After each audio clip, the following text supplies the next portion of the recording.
For the 2021 performance appraisal process, the Department of Human Resources will pilot using the ePass system in NeoGov's Perform module.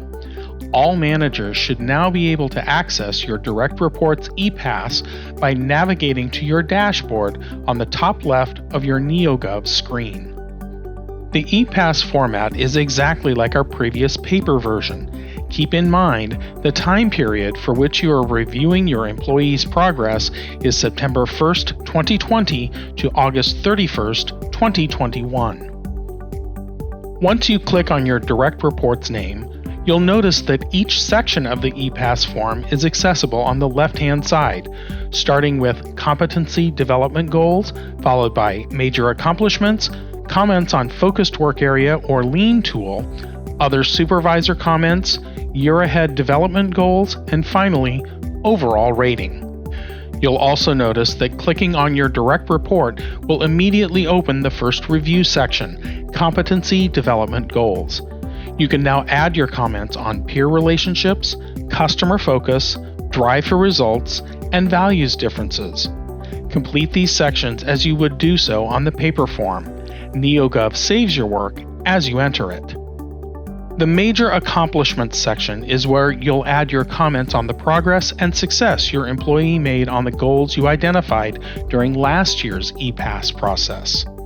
You will use the section Comments on Focused Work Area or Lean Tool to enumerate the areas and progress your employee focused on during this review period. You may use Other Supervisor Comments to include anything else you'd like reflected in this year's appraisal. For example, 2021 was the second year of the COVID pandemic. There may be language related to this that you and your employee would like to capture in their review. Year Ahead Development Goals are where you will plan for 2 to 3 SMART goals that are within your employee's scope and reach to accomplish over this upcoming year. Please ensure that at least one goal is directly related to one of King County's 8 values. Remember, when writing SMART goals, the goals should be specific, measurable, attainable, realistic, and time-bound. Once you and your employee have a final draft, enter in your overall rating for the review period and add comments.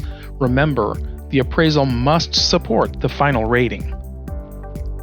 When you are ready with a finalized, agreed-upon appraisal and ensured your review supports the final rating and corresponding merit pay recommendation where applicable, you will click on Submit Evaluation in the upper right-hand corner.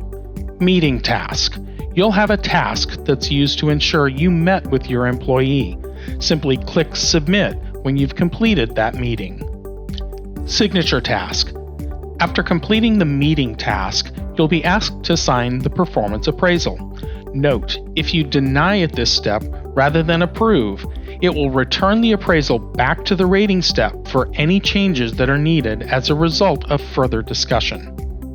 Employee Signature Task. Lastly, the employee will get a task to sign their performance appraisal as well, along with the opportunity to add any comments they wish attached to this year's process or form.